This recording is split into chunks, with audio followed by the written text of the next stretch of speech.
መጽሐፈ ሳሙኤል ቀዳማዊ ምዕራፍ 10 ሳሙኤልም የዘይቱን ብርሌ ወስዶ በራሱ ላይ አፈሰሰው፣ ሳመውም፣ እንዲህም አለው፣ በርስቱ ላይ አለቃ ትሆን ዘንድ እግዚአብሔር ቀብቶሃል። የእግዚአብሔርንም ሕዝብ ትገዛለህ፣ በዙሪያውም ካሉ ጠላቶቻቸው እጅ ታድናቸዋለህ። ዛሬ ከእኔ በተለየህ ጊዜ በብንያም ዳርቻ በጼልጻህ አገር ባለው በራሔል መቃብር አጠገብ 2 ሰዎች ታገኛለህ። እነርሱም ልትሻው ሄደህ የነበርህላቸው አህዮች ተገኝተዋል።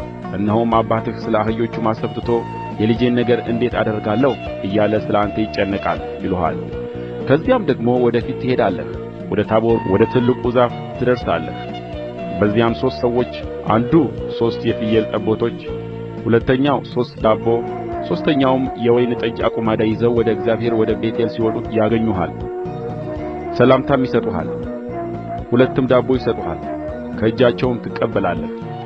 ከዚያም በኋላ የፍልስጥኤማውያን ጭፍራ ወዳለበት ወደ እግዚአብሔር ኮረብታ ትመጣለህ።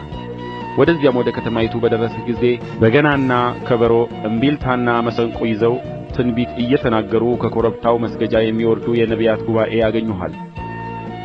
የእግዚአብሔርም መንፈስ በኃይል ይወርድብሃል። ከእነርሱም ጋር ትንቢት ትናገራለህ፣ እንደ ሌላ ሰውም ሆነህ ትለወጣለህ። እነዚህም ምልክቶች በደረሱህ ጊዜ እግዚአብሔር ከአንተ ጋር ነውና እጅህ የምታገኘውን ሁሉ አድርግ። በፊቴም ወደ ጌልገላ ትወርዳለህ።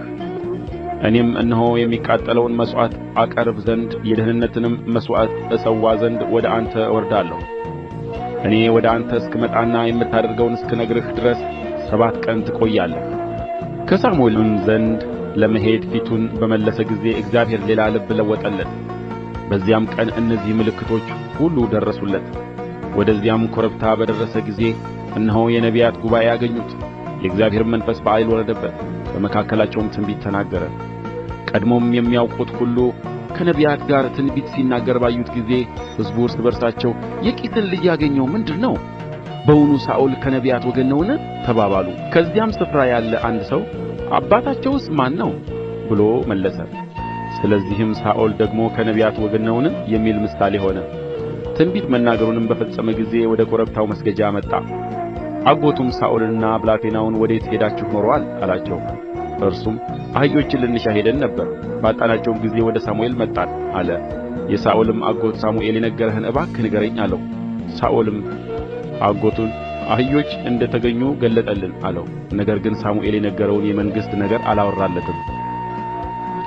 ሳሙኤልም ሕዝቡን ወደ እግዚአብሔር ወደ ምጽጳ ጠራ።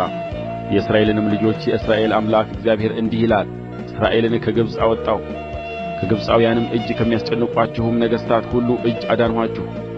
ዛሬ ግን ከመከራችሁና ከጭንቃችሁ ሁሉ ያዳናችሁን አምላካችሁን ንቃችሁ እንዲህ አይሁን፣ ነገር ግን ንጉሥ አንግሥልን አላችሁት። አሁንም ከየነገዳችሁና ከየወገናችሁ ወደ እግዚአብሔር ፊት ቅረቡ አላቸው። ሳሙኤልም የእስራኤልን ነገዶች ሁሉ አቀረበ። ዕጣውም በብንያም ነገዱ ላይ ወደቀ። የብንያምንም ነገድ በየወገናቸው አቀረበ። ዕጣውም በማጥሪ ወገን ላይ ወደቀ። የማጥሪንም ወገን በየሰዉ አቀረበ።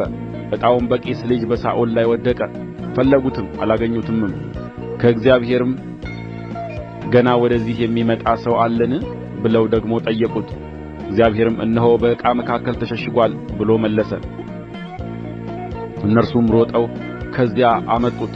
እርሱም በሕዝብ መካከል ቆሞ ከሕዝቡም ሁሉ ይልቅ ከትከሻው ወደ ላይ ከፍ ያለ ቁመቱ ረጅም ነበር። ሳሙኤልም ለሕዝቡ ሁሉ ከሕዝቡ ሁሉ እርሱን የሚመስል እንደሌለ እግዚአብሔር የመረጠውን ታያላችሁን አላቸው። ሕዝቡም ሁሉ ንጉሥ ሕያው ይሁን እያሉ እልልታ አደረጉ። ሳሙኤልም የመንግሥቱን ወግ ነገረ፣ በመጽሐፉም ጻፈው፣ በእግዚአብሔርም ፊት አኖረው። ሳሙኤልም ሕዝቡን ሁሉ ወደ የቤታቸው አሰናበታቸው።